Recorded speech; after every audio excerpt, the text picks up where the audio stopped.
believe I can fly. So yeah, it just depends. You never know. You gotta try it. Try it without it. Try it with it. See what you like. The Cash App of Senegal.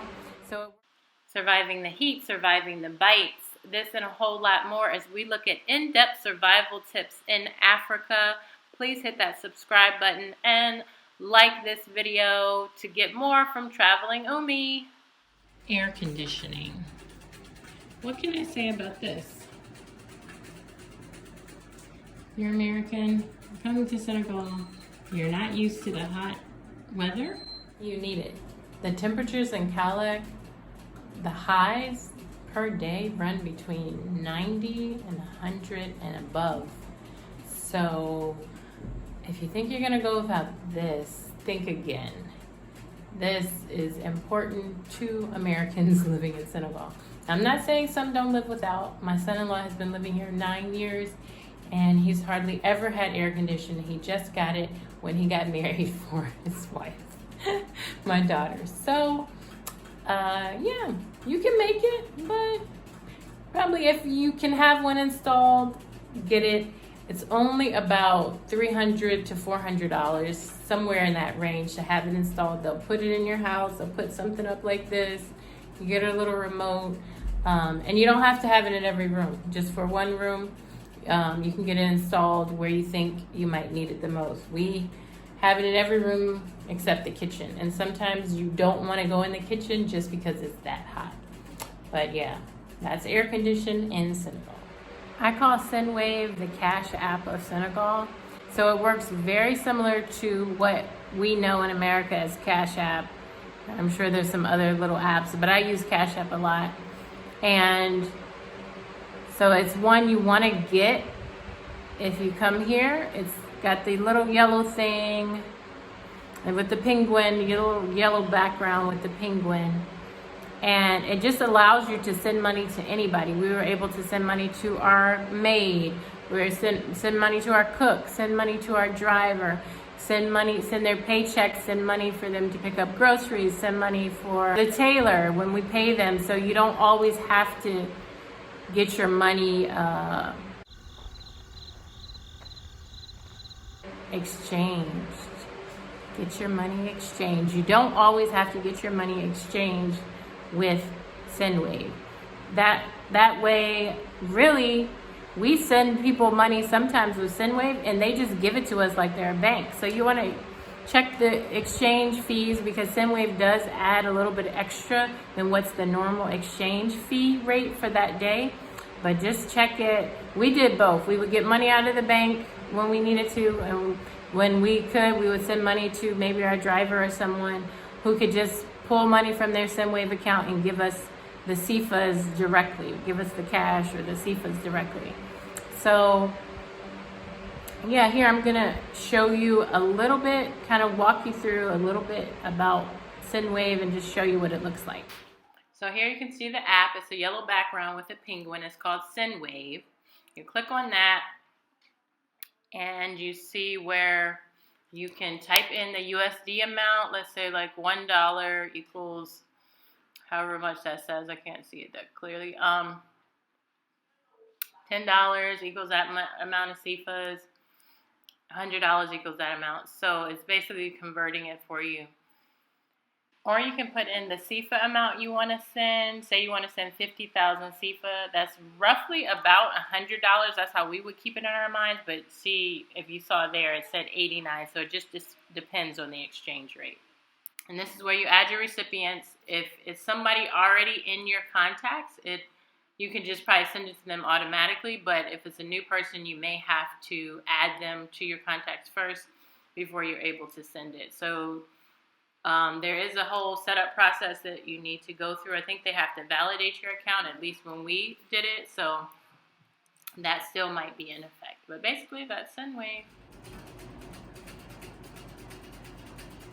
Mosquito netting. It is a thing that you need to get if you're living in Senegal. This will help you survive the bites, survive the nights. Mosquito netting. This is a tent net. It's like a tent. That's why I always say that living in Senegal, like camping really prepared me for living in Senegal, because I sleep in a tent every night. Now, it got worse during rainy season. For a while, we didn't have to sleep in a tent because there were not a lot of mosquitoes. Then during rainy season, they were everywhere, flies. So, yeah, so this is what we do every night. Get in and out of our tent. I have to unzip to go to the bathroom, to do anything, but you definitely want to get yourself some type of mosquito net, and there's all kinds. You can actually even get them from the States and bring them.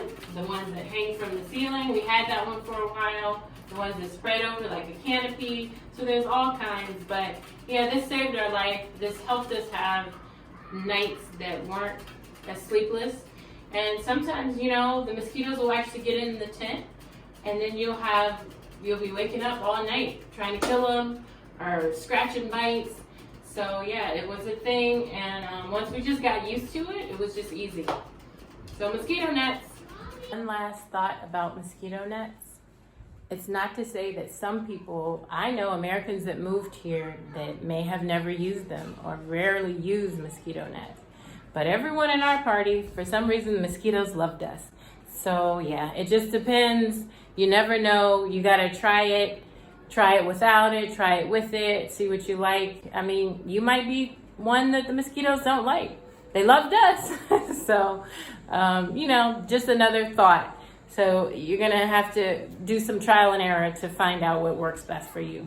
But have one handy, just in case. I believe I can fly. Okay, I know I can't sing, but to introduce our next topic, what is that? That is our fly catcher. I believe there are a lot of flies here, and there are. Maybe more than other places, maybe not. But what I can tell you, I was talking to my dad about this earlier, is that this right here, this front door, this is the entrance to it all.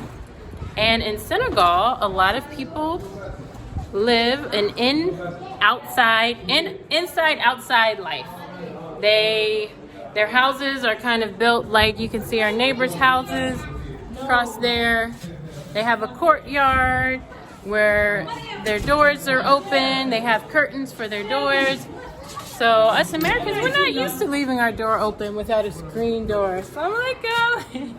So here, that's what happens. The door is left open, like I'm leaving it open. Guests are coming, like that are coming right now. And you have flies everywhere. Flies in the kitchen, flies in the living room, flies everywhere. So what can you do? We tried a number of things. We got a curtain for our door. A lot of people will have curtains on their doors, but unfortunately that didn't work. We got fly swatters. We were killing flies like crazy. Fortunately, that didn't work. We couldn't kill them fast enough as they were coming in. And then we eventually got these things from America. We got rolling tapes that you could hang down. They would catch them for a while, but it really wasn't enough. These things were probably the most effective. And the number one thing that we didn't really get rid of the flies. Just when less people were here, that's when all the flies would leave. So I'm gonna show you a fly removal technique that when there's not a lot of people coming in and out of your house, you can do.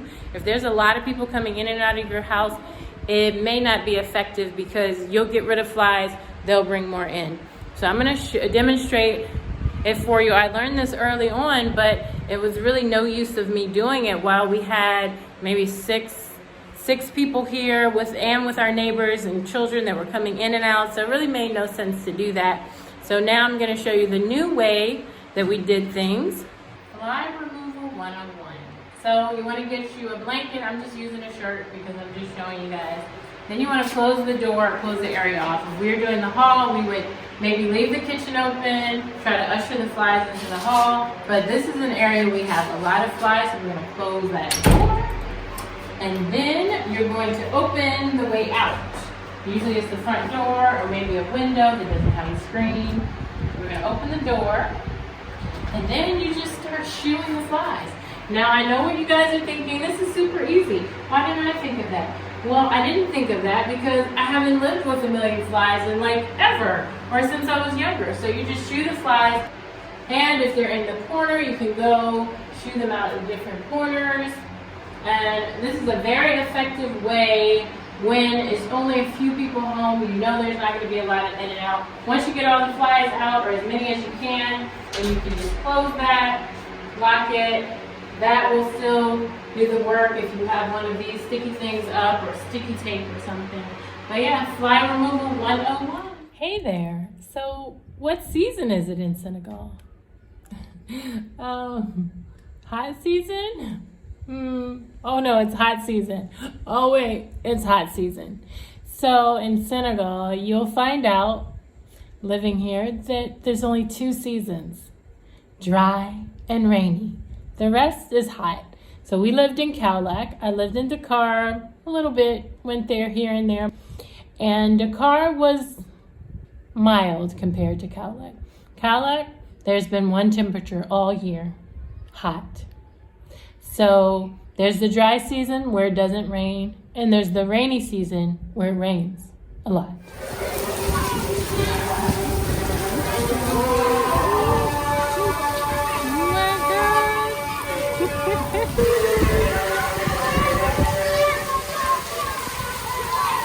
There's a lot of rain, but we lived on the 3rd floor, so it wasn't too bad.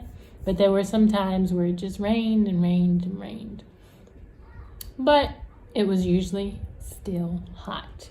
So that's all you need to know if you're coming to Kaolack.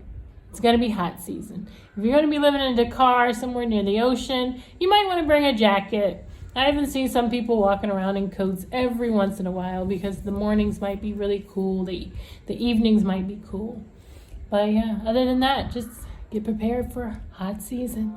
One last thing, the corner store has everything, and I do mean everything. Fingernail clippers, shoes, like flip-flops, eggs.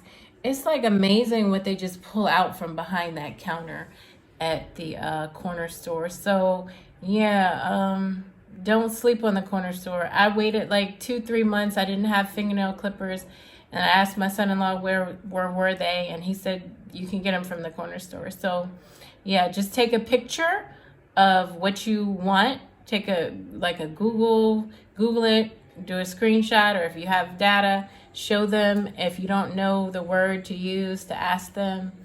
But it has everything.